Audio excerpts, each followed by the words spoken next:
El siglo XX comenzó con una atmósfera de tensión y ambición desbordante. El mundo estaba en plena transformación, donde las naciones más poderosas se repartían el globo como si fuera un tablero de ajedrez. El imperialismo europeo era dominante, pero a la sombra de estos gigantes, una pequeña nación insular en el lejano oriente comenzaba a emerger de su letargo histórico. Japón, un país que durante siglos se había mantenido al margen de los asuntos globales, cerrando sus puertas al mundo exterior, había cambiado radicalmente en unas pocas décadas. El proceso que llevó a Japón de ser un estado feudal a una potencia industrial y militar fue vertiginoso.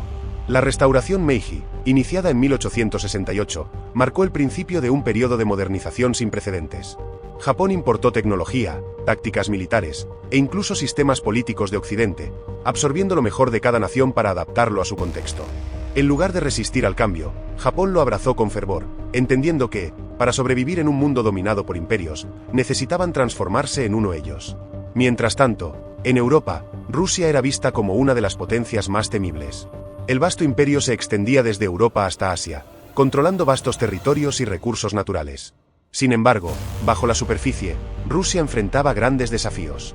A pesar de su inmensidad, el imperio zarista estaba plagado de problemas internos, como la pobreza extrema, la falta de industrialización en algunas áreas, y un gobierno autocrático que estaba perdiendo el control. Pero en términos militares, Rusia se veía a sí misma como un coloso, una potencia que podía aplastar a cualquier enemigo que se interpusiera en su camino. Esta percepción de invulnerabilidad llevó a Rusia a subestimar a Japón cuando las dos naciones comenzaron a chocar en Asia. Tanto Japón como Rusia tenían ambiciones en la región, especialmente en Corea y Manchuria. Japón, decidido a asegurar su influencia, trató de negociar con Rusia, pero fue recibido con desdén. Los rusos no consideraban a Japón una amenaza seria. Desde la perspectiva del zar y sus asesores, Japón era un país pequeño y débil, incapaz de desafiar seriamente al imperio ruso. Pero en su arrogancia, Rusia cometió un error fatal: subestimó el poder de la determinación japonesa. El escenario estaba listo para un conflicto que cambiaría el curso de la historia, no solo para las dos naciones involucradas, sino para todo el mundo. Japón estaba a punto de demostrar que no solo había aprendido las lecciones de Occidente, sino que estaba dispuesto a usarlas para forjar un nuevo orden en Asia. Rusia, por otro lado, estaba a punto de recibir un golpe que sacudiría los cimientos de su imperio, marcando el comienzo de una crisis que transformaría el panorama global. El choque entre Japón y Rusia no fue un evento espontáneo, fue el resultado de años de tensiones latentes y ambiciones en conflicto. Ambas naciones tenían sus ojos puestos en Asia Oriental, una región que se estaba convirtiendo rápidamente en un punto focal de poder global. Japón, después de consolidar su influencia sobre Corea, veía en Manchuria una extensión natural para su expansión. Por otro lado, Rusia, que ya había establecido presencia en la región con el ferrocarril transiberiano y la ocupación de Port Arthur, no estaba dispuesto a ceder terreno a un oponente que consideraba inferior. Las negociaciones entre los dos imperios se convirtieron en un tira y afloja interminable, donde la diplomacia se encontraba con la desconfianza mutua. Japón proponía un acuerdo en el que Corea quedara bajo su influencia mientras reconocía la influencia rusa en Manchuria. Sin embargo, Rusia, confiada en su superioridad, no estaba dispuesta a hacer concesiones. El zar Nicolás II, presionado por su corte y militares, rechazó las propuestas japonesas, subestimando la capacidad de Japón para responder con fuerza. El 8 de febrero de 1904, Japón rompió la frágil paz con un audaz ataque sorpresa. Sin una declaración formal de guerra, la Armada Imperial japonesa atacó la flota rusa anclada en Port Arthur. Este movimiento, que tomó a los rusos completamente desprevenidos, marcó el inicio de la guerra ruso-japonesa. Japón había hecho su jugada, y lo hizo con la velocidad y precisión de un samurái desenvainando su espada. El ataque a Port Arthur fue un éxito inicial para Japón, infligiendo daños significativos a la flota rusa y forzando a los rusos a una postura defensiva desde el principio. Sin embargo, el conflicto no se limitaría solo a este teatro de operaciones. La guerra pronto se expandió a múltiples frentes, tanto en tierra como en mar. Las tropas japonesas, bien entrenadas y motivadas, lanzaron ofensivas en Manchuria, enfrentándose a un ejército ruso que, aunque numeroso, estaba mal preparado y mal dirigido. A medida que la guerra avanzaba, la moral rusa comenzaba a desmoronarse. Los combates en tierra se prolongaron en un conflicto de desgaste, mientras que en el mar, la situación se tornaba cada vez más desesperada para los rusos. Japón había demostrado ser un adversario formidable, y su dominio en el mar era particularmente preocupante para el alto mando ruso. En este contexto, el zar Nicolás II cometió uno de los errores más costosos de su reinado. Con la flota del Pacífico prácticamente neutralizada y las derrotas acumulándose, el zar tomó la decisión de enviar la flota del Báltico, una de las fuerzas navales más grandes y poderosas de Rusia, en una misión épica para enfrentar a los japoneses en el lejano oriente. Esta decisión, cargada de riesgos y subestimaciones, prepararía el escenario para uno de los enfrentamientos navales más decisivos de la historia. La decisión de enviar la flota del Báltico al lejano oriente fue un acto de desesperación por parte del zar Nicolás II. La situación en el frente era sombría, y la presión sobre el gobierno ruso estaba en aumento. En lugar de negociar una paz que pudiera haber salvado algo de honor, el zar optó por un último intento de victoria militar. Pero este movimiento, en lugar de restaurar el prestigio ruso, sellaría el destino de la nación en el conflicto. La flota del Báltico, bajo el mando del almirante Zinovij Rozhestvenski, era una fuerza impresionante en papel. Contaba con una combinación de acorazados, cruceros, destructores y otros buques de apoyo. Sin embargo, esta flota, que se había preparado principalmente para defender las costas europeas de Rusia, no estaba diseñada para un viaje tan largo y arduo como el que le esperaba. A pesar de su tamaño, la flota estaba mal equipada para una campaña prolongada lejos de casa. El viaje de la flota del Báltico fue una odisea en sí misma. Desde el principio, la expedición estuvo plagada de problemas logísticos y organizativos. La distancia a recorrer era enorme, más de 18,000 millas náuticas, cruzando desde el mar Báltico, rodeando Europa y África, atravesando el Océano Índico y finalmente llegando al Pacífico. Esta travesía, que les llevaría más de 7 meses, fue un testimonio de las dificultades de proyectar poder naval a largas distancias, especialmente con una flota que no estaba preparada para tal misión. Los problemas comenzaron casi de inmediato. La flota, que consistía en una mezcla de barcos modernos y obsoletos, tenía que coordinarse a través de varios mares y estrechos, enfrentando no solo las inclemencias del tiempo, sino también la amenaza de ataques enemigos. La moral entre los marineros era baja, en parte debido a la falta de experiencia en combate de larga duración y en parte debido a las condiciones extremas a las que estaban sometidos. Uno de los incidentes más notables durante el viaje ocurrió en el Mar del Norte, cuando la flota rusa, confundida y nerviosa, disparó contra un grupo de barcos pesqueros británicos, confundiéndolos con destructores japoneses. Este incidente, conocido como el incidente del Dogge Bank, casi provocó una guerra con Gran Bretaña, que tenía una de las armadas más poderosas del mundo en ese momento. Aunque se evitó un conflicto mayor, este evento resaltó la desorganización y la falta de preparación de la flota rusa. Finalmente, después de meses de viaje, con barcos que apenas se mantenían a flote y tripulaciones exhaustas, la flota del Báltico llegó a las costas de Japón. El almirante Rozhestvenski sabía que enfrentaba probabilidades casi imposibles, pero aún tenía la esperanza de que la superioridad numérica y el tamaño de sus barcos pudieran darle una ventaja en la batalla. Sin embargo, lo que él y su flota desconocían era que el almirante japonés Eiichiro Teje ya estaba preparado y esperaba el momento exacto para lanzar un golpe devastador. Mientras la flota del Báltico se abría paso dolorosamente hacia el lejano oriente, la armada imperial japonesa, liderada por el almirante Eiichiro Teje, estaba inmersa en una preparación meticulosa. Teje, un estratega de excepcional claridad y visión, había seguido de cerca los movimientos de la flota rusa, anticipando cada paso de su arduo viaje. La diferencia entre las dos flotas no era solo de equipamiento o tecnología, sino de enfoque y mentalidad. Mientras que los rusos confiaban en la fuerza bruta, Teje apostaba por la inteligencia táctica y la precisión. Teje conocía la topografía del estrecho de Tsushima, la vía marítima entre Corea y Japón, como la palma de su mano. Este estrecho no era solo una ubicación estratégica, era el punto ideal para una emboscada. Con un análisis preciso, Teje planeó una trampa mortal que aprovechaba al máximo las fortalezas japonesas: velocidad, maniobrabilidad y artillería superior. La flota japonesa estaba compuesta por naves modernas, rápidas y bien entrenadas, tripuladas por marineros que comprendían perfectamente el plan de batalla. El plan de Teje era simple en su concepción pero brillante en su ejecución. Sabía que la flota del Báltico, después de su largo viaje, estaría cansada y desorganizada. Las naves rusas, aunque poderosas, eran lentas y difíciles de maniobrar, lo que las hacía vulnerables a ataques rápidos y coordinados. Teje decidió que el ataque debería comenzar al amanecer, aprovechando la luz del día para guiar sus disparos con precisión. Pero lo más importante, Teje sabía que debía golpear primero y con tal fuerza que los rusos no tuvieran tiempo de reorganizarse. El 27 de mayo de 1905, la flota japonesa se posicionó en el estrecho de Tsushima, lista para ejecutar el plan de Teje. Cuando los vigías japoneses avistaron las primeras naves rusas en el horizonte, Teje dio la orden que cambiaría el curso de la historia. La flota japonesa se movió con una coordinación impecable, lanzando un ataque en pinza que cortó la formación rusa en dos. La táctica de cruzar la T, en la cual la flota atacante dispara transversalmente contra la línea enemiga, maximizando el poder de fuego mientras minimiza la exposición propia, fue utilizada con un efecto devastador. La clave del éxito japonés no solo fue la superioridad tecnológica, sino también la moral y el espíritu de sus marineros. Los japoneses estaban luchando por su nación, por su honor, y por demostrar al mundo que Japón había emergido como una potencia global. Esta motivación les dio una ventaja psicológica que los rusos, agotados y desmoralizados después de su largo viaje, simplemente no podían igualar. El almirante TG dirigió la batalla con calma y precisión, asegurándose de que cada movimiento fuera calculado y ejecutado a la perfección. Su flota maniobró ágilmente alrededor de los barcos rusos, atacándolos desde ángulos inesperados y manteniendo una presión constante. La trampa había sido tendida con éxito, y los rusos se encontraron atrapados en una situación de la que no podrían escapar. La mañana del 27 de mayo de 1905, en el estrecho de Tsushima, comenzó como cualquier otra. Sin embargo, esa calma inicial pronto se rompió con el rugido de los cañones japoneses. Los primeros disparos de la flota de TG marcaron el inicio de una batalla que definiría el siglo venidero y alteraría el equilibrio de poder en Asia. Los rusos, cansados y sorprendidos, vieron cómo las olas se levantaban no solo por el viento, sino por el impacto devastador de los proyectiles japoneses que caían sobre sus barcos. La táctica de TG de cruzar la T resultó ser mortalmente efectiva. Al atacar desde un ángulo en el que todas sus naves podían disparar al mismo tiempo contra la línea rusa, los japoneses maximizaron su poder de fuego, mientras que los rusos, con su formación lineal, solo podían responder con las pocas armas delanteras.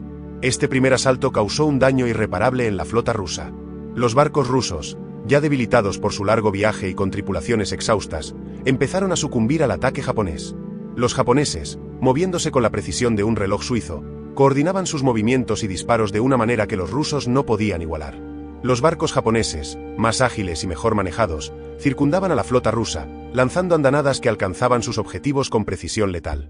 A medida que la batalla avanzaba, quedó claro que los rusos no tenían respuesta a la estrategia de TG barco tras barco. La flota rusa comenzó a hundirse, en una escena que pronto se convirtió en un caos total. El almirante Rozhestvensky, gravemente herido durante la batalla, fue sacado de su buque insignia, el Niaz Suvorov, que estaba en llamas. A pesar de sus mejores esfuerzos, la coordinación rusa se derrumbó rápidamente. Los barcos intentaron maniobrar, pero la falta de disciplina y la confusión en las órdenes solo empeoraron la situación. La línea rusa se rompió, y los barcos restantes se convirtieron en presas fáciles para los destructores y torpederos japoneses, que atacaban con precisión quirúrgica. El mar se llenó de humo, escombros y cuerpos. La flota japonesa continuó su ataque sin descanso, asegurándose de que ningún barco ruso pudiera escapar. A lo largo del día y hasta la noche, la batalla se desarrolló en una masacre para los rusos.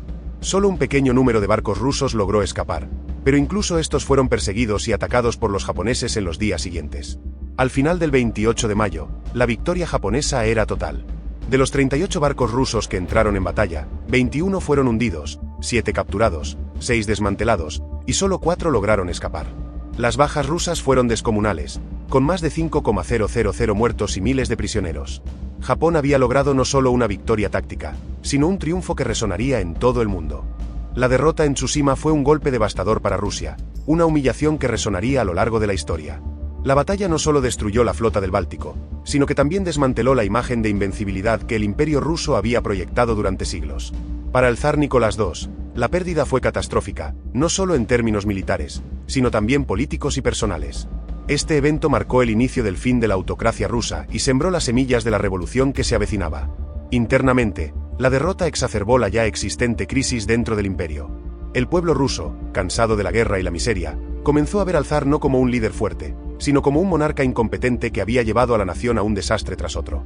La guerra ruso-japonesa, y en particular la catástrofe de Tsushima, demostró que el régimen zarista era incapaz de modernizarse y adaptarse a los desafíos del nuevo siglo. La ira y el descontento que se acumularon durante la guerra eventualmente estallarían en la revolución de 1905, que aunque no logró derrocar al zar, sí debilitó su autoridad y preparó el terreno para la revolución rusa de 1917. En términos de política exterior, la derrota en Tsushima sacudió el equilibrio de poder en Asia. Rusia, que había sido una fuerza dominante en la región, vio cómo su influencia se desmoronaba. El Tratado de Portsmouth, que puso fin formalmente a la guerra ruso-japonesa en septiembre de 1905, selló la pérdida de los territorios clave que Rusia había codiciado. Corea quedó bajo la esfera de influencia japonesa y Rusia tuvo que ceder el control de Port Arthur y parte de Manchuria. Japón, por su parte, fue reconocido internacionalmente como una potencia emergente, capaz de desafiar y derrotar a una de las grandes potencias europeas. El impacto de la derrota también se sintió en la moral de las fuerzas armadas rusas. La marina, en particular, quedó profundamente afectada. La destrucción de la flota del Báltico, junto con la previa pérdida de la flota del Pacífico, dejó a Rusia sin una presencia naval significativa en Asia. Esta derrota no solo expuso las debilidades de la marina rusa, sino también la necesidad urgente de reformas dentro de las fuerzas armadas en su conjunto. Sin embargo, estas reformas serían lentas, y en muchos casos, insuficientes para prevenir futuros desastres, como se vería más adelante en la Primera Guerra Mundial. Pero quizás la consecuencia más significativa de la derrota en Tsushima fue la manera en que cambió la percepción de las relaciones internacionales en la primera mitad del siglo XX. Japón, hasta entonces visto como una nación oriental en proceso de modernización, se estableció como una potencia global capaz de enfrentarse y derrotar a un gigante occidental. Esta victoria inspiró a otros movimientos nacionalistas en Asia y alteró la dinámica del poder global, siendo un preludio a las guerras y conflictos que definirían el siglo. La victoria de Japón en la batalla de Tsushima no solo cambió el curso de la guerra, sino que también transformó la percepción global de la nación japonesa. Hasta entonces, Japón había sido visto como un país que, aunque estaba en proceso de modernización, todavía era considerado como un actor menor en la escena internacional. Sin embargo, tras la victoria en Tsushima, Japón emergió como una potencia mundial con la capacidad de desafiar y derrotar a las grandes potencias occidentales. Para Japón, esta victoria fue un momento de gran orgullo nacional. La sociedad japonesa, que había experimentado cambios rápidos y radicales durante la restauración Meiji, vio en la victoria en Tsushima una confirmación de que los sacrificios y esfuerzos de modernización habían valido la pena. La victoria no solo fue militar, sino también simbólica. Japón había demostrado que podía adoptar y perfeccionar las tecnologías y tácticas occidentales, y luego usarlas para proteger y expandir sus propios intereses. En términos de política exterior, la victoria en Tsushima consolidó a Japón como una potencia en Asia. El país aseguró su control sobre Corea, que se convertiría formalmente en una colonia japonesa en 1910, y extendió su influencia en Manchuria. Esta expansión territorial fue vista como una validación del destino imperial japonés, una idea que se haría cada vez más prominente en las décadas siguientes. Japón se veía a sí mismo no solo como un líder regional, sino como un ejemplo de lo que una nación asiática podría lograr si adoptaba los métodos occidentales. La comunidad internacional, especialmente en Europa y Estados Unidos, se sorprendió por la magnitud de la victoria japonesa. Japón fue reconocido como una potencia militar capaz de cambiar el equilibrio de poder en Asia, lo que llevó a una reevaluación de las relaciones diplomáticas con el país. Japón, que hasta entonces había estado marginado en las conferencias internacionales, comenzó a ser invitado a participar en las mesas de negociación más importantes del mundo, como la Conferencia de Paz de Portsmouth, que puso fin a la guerra ruso-japonesa. El impacto de la victoria también se sintió en las colonias asiáticas controladas por potencias occidentales. Los movimientos nacionalistas en Asia, inspirados por la victoria de Japón, vieron en ella un ejemplo de cómo un país asiático podía resistir y superar la dominación occidental. Aunque Japón se alineó con las potencias occidentales en algunos aspectos, como su participación en la Primera Guerra Mundial del lado de los aliados, su victoria en Tsushima también plantó las semillas de un futuro conflicto en el Pacífico, donde Japón eventualmente buscaría expandir su imperio aún más, llevando al mundo al borde de la Segunda Guerra Mundial. Sin embargo, la victoria en Tsushima también tuvo un lado oscuro. A medida que Japón se consolidaba como una potencia militar, comenzó a desarrollar una política exterior más agresiva, que culminaría en la invasión de Manchuria en 1931 y la eventual guerra con China y los aliados en la Segunda Guerra Mundial. La militarización de la sociedad japonesa, que comenzó con la victoria en Tsushima, llevó a una serie de conflictos que tendrían consecuencias devastadoras tanto para Japón como para el resto del mundo. En retrospectiva, la batalla de Tsushima fue un punto de inflexión no solo para Japón, sino para el mundo entero. Marcó el surgimiento de Japón como una potencia mundial, cambió la dinámica del poder en Asia y sembró las semillas de los conflictos futuros que definirían gran parte del siglo XX. La victoria en Tsushima no solo consolidó a Japón como un líder en Asia, sino que también demostró al mundo que el equilibrio de poder global estaba en constante cambio, y que las naciones que no se adaptaban a las nuevas realidades serían superadas. La batalla de Tsushima, más allá de ser una victoria militar, dejó una huella imborrable en la historia y ofrece lecciones que aún resuenan en el presente. Esta batalla no solo transformó el panorama político y militar de Asia, sino que también cambió la forma en que las naciones percibían la guerra, la estrategia y el poder. Tsushima es un recordatorio poderoso de cómo las fuerzas subestimadas pueden derrotar a los gigantes si están bien preparadas, motivadas y dirigidas por líderes visionarios. Una de las lecciones más importantes de Tsushima es la importancia de la preparación y la modernización. Japón, al reconocer la necesidad de modernizar su ejército y marina, adoptó rápidamente tecnologías y tácticas occidentales, pero no se limitó a imitarlas. Japón las adaptó y mejoró, creando una fuerza militar que era ágil, precisa y devastadora. Esto contrasta fuertemente con Rusia, que se aferró a sus tradiciones y subestimó la importancia de modernizar su armada y entrenar adecuadamente a sus fuerzas. La derrota de Rusia fue, en muchos sentidos, una consecuencia directa de esta resistencia al cambio. Otra lección crucial es la importancia del liderazgo en la guerra. El almirante Teje no solo era un líder militar capaz, sino un estratega brillante que entendía las limitaciones y fortalezas de sus fuerzas y las de su enemigo. Su capacidad para planear y ejecutar una estrategia que maximizó las fortalezas japonesas mientras explotaba las debilidades rusas fue clave para la victoria en Tsushima. Por otro lado, el liderazgo ruso, con sus decisiones mal informadas y su falta de adaptación, demostró cómo la incompetencia en la cúpula puede llevar a un desastre, incluso cuando se cuenta con recursos y números superiores. El legado de Tsushima también se extiende a la manera en que la guerra naval es percibida y librada. La batalla demostró la importancia de la movilidad, la comunicación y la tecnología en el combate naval. Las naves rápidas y bien armadas de Japón, combinadas con una estrategia de ataque coordinada, mostraron que la calidad y la táctica podían superar a la cantidad y la fuerza bruta. Esta lección no fue pasada por alto por las otras potencias mundiales, que comenzaron a reevaluar sus propias estrategias navales a la luz de lo ocurrido en Tsushima.